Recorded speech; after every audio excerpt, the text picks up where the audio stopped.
Hi everyone! Today we're going to learn how to make brownie bites from scratch. This is going to be a 2-day lab, so I'm going to do it in day 1 and day 2.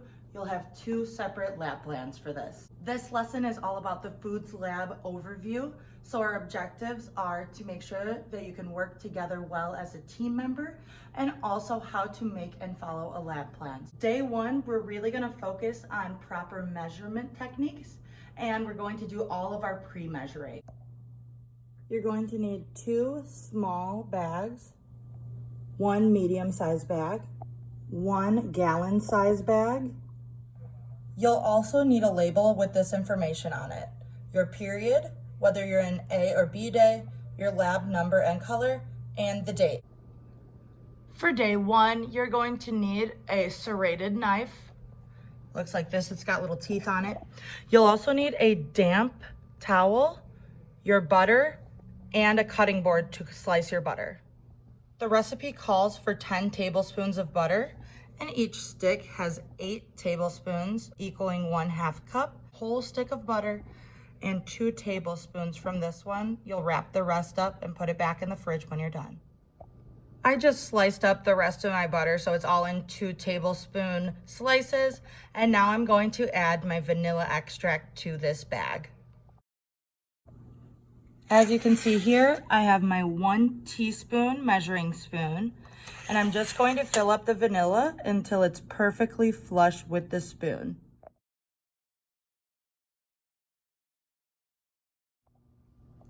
Now you've finished with bag 1. We have the vanilla and the unsalted butter in there. Let's head on over to bag 2. For bag 2, we're going to measure out our sugar, cocoa powder, kosher salt. We have a 1/4 cup measuring cup to measure the sugar, but we need 1 full cup. So we're going to do that how many times? 4. Correct. So here's how to measure sugar properly. To properly measure 1 cup of sugar, you're going to need a 1/4 cup measuring cup. It should say 1/4. You'll also need something with a flat edge. So this part of my knife is flat. You will need to measure directly into a medium-sized Ziploc bag, and then here's my sugar. So what I'm gonna do to measure sugar properly is scoop that cup in until it's heaping. See how it's a little bit over the top? And then we're gonna take the flat edge of our knife and scrape that off so it's a perfectly flat measurement. Then you're just gonna put that in the bag so that you have that perfect even measurement and that we have 1 cup of sugar in total for the recipe.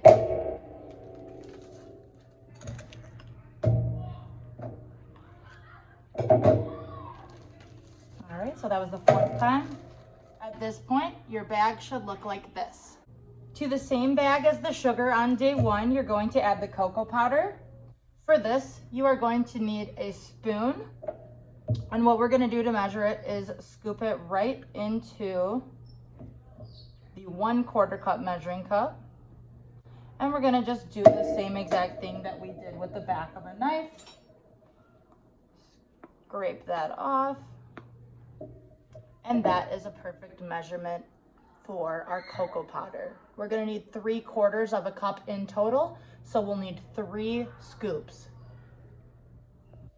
The very last thing that we're going to measure into this bag on day 1 is our kosher salt. You're going to need 1/2 teaspoon measuring spoon.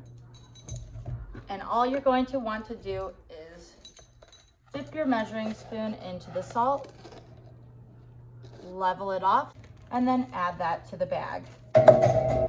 Once you have your sugar, your kosher salt, and your cocoa powder, make sure you close up your bag, try to squeeze all the air out of it.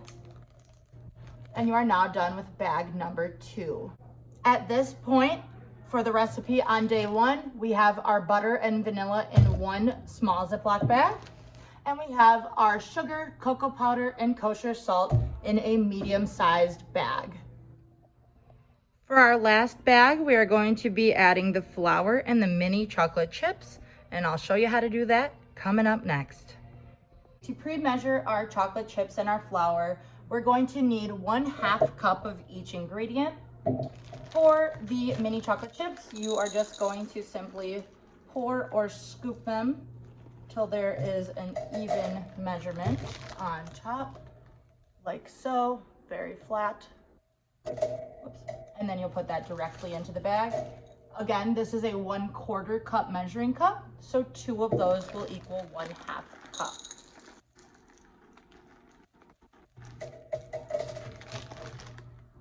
All right, so I have those chocolate chips measured into this bag. This is what it should look like. And then we're going to now measure the flour.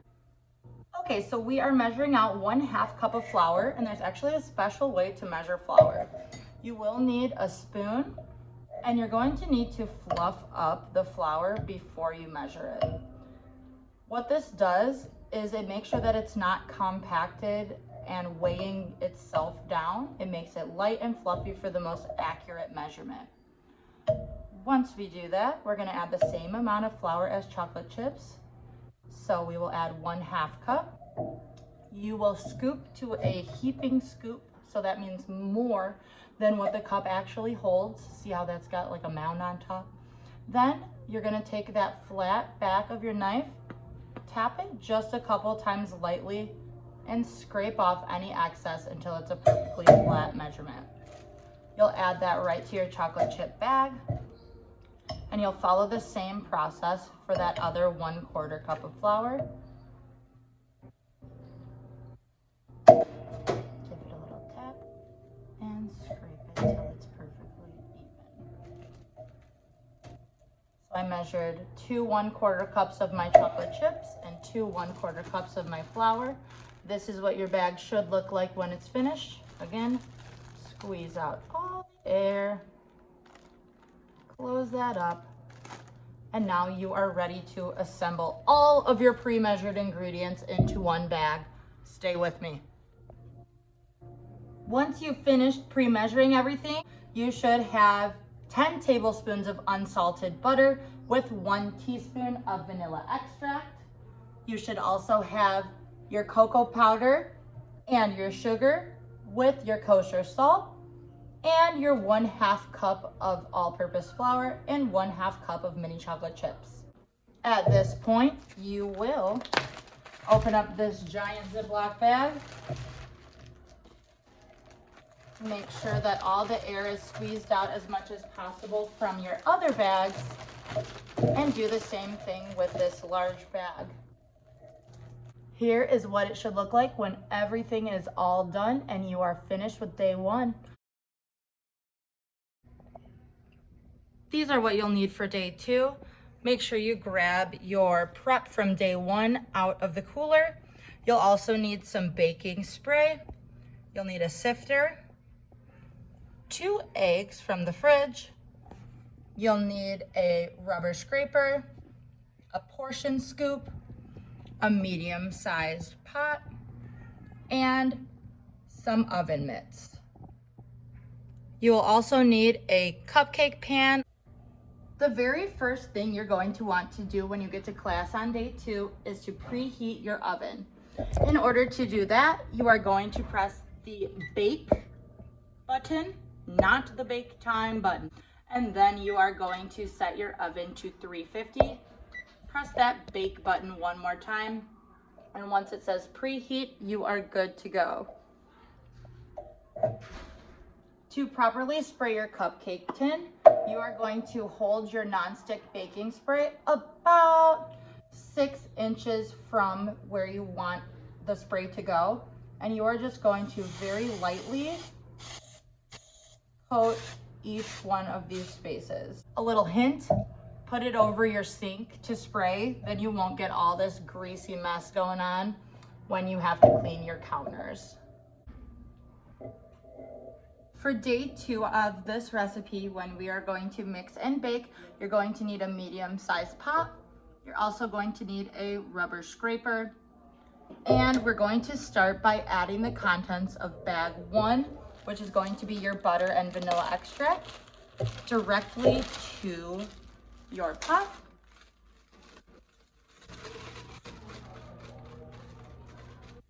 You're gonna turn it on low to medium heat. Make sure you run it past the light on there first. Then once it stops clicking, it should light the flame and catch. So you'll put it on low to medium heat. I have it on a 4 right now.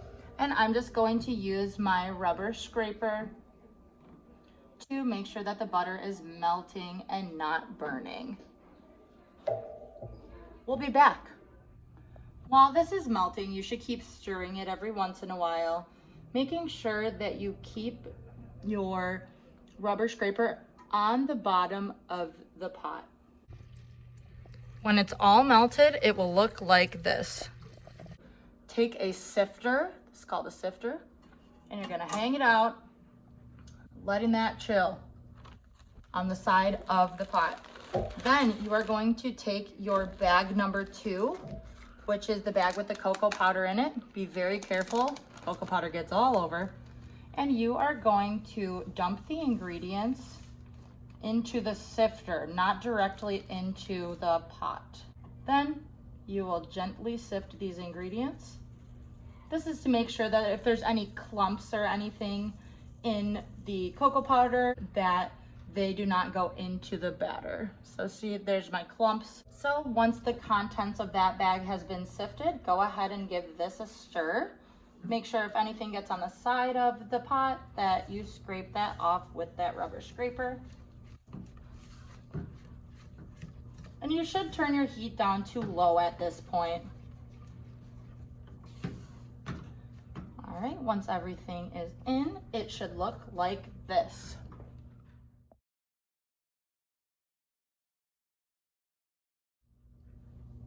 At this point, you're going to let your mixture cool for a couple minutes. So I'm going to just turn off my burner and transfer this pot to one that has not been on. That's going to cool it down faster. And then I'm going to crack 2 eggs into a separate bowl. So when I crack my eggs, what I want to do is just do 1 like that. Go ahead and throw away your shell. And then after this has been sitting for about 2 minutes, you'll add your first egg.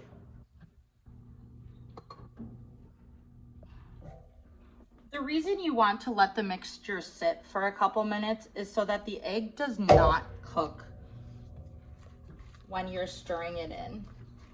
And the reason that we break eggs into a bowl before we dive right into the brownie mix is because if there's any shells in there, you have that chance to get them out before it goes into the whole recipe.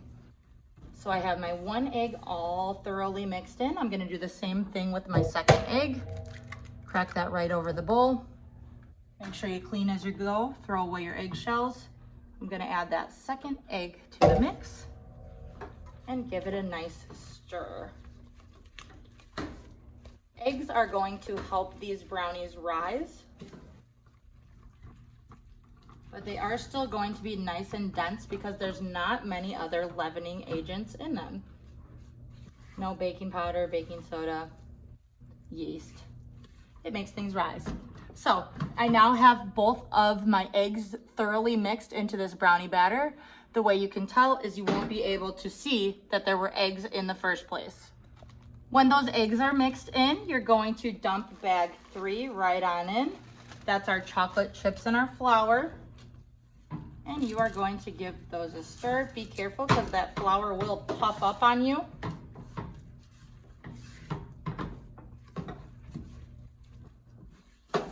And you're gonna make sure that you really scrape the bottom of this. All right, once my flour and my chocolate chips are in, that is what it's gonna look like. Now, we are going to get our prepared tin and also a portion scoop. Once you've thoroughly incorporated all those ingredients, you will actually use your rubber scraper to scrape down the bottom of your pot. Make sure there's no flour left over, and then you will fill your cupcake tins.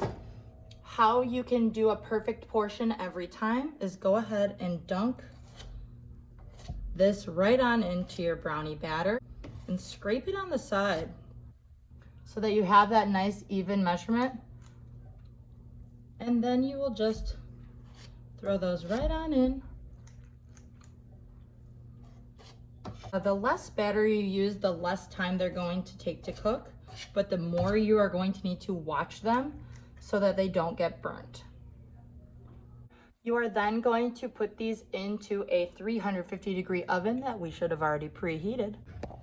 The way you want to put something in the oven is to center whatever it is you're baking on the rack. So see how that there's an equal amount of space around each side? That's exactly what we're going for. Also, close up your oven as soon as you get that situated in there. The reason I say to close up the oven right when you get your brownie batter in there is because the heat that we worked hard to preheat the oven with will all escape. Our recipe says to bake these for 12 to 15 minutes, but we're always going to check before that doneness time, because what's gonna happen is some ovens cook differently than other ovens. Some cook hotter, some cook not as hot. So you really just wanna adjust the timing to your oven. The time does not matter as much as using your 5 senses. So when you can start smelling the brownies, when you see that they are coming apart from the edges of the brownie tin. When these are done, make sure that you take them out with an oven mitt. They should look like this.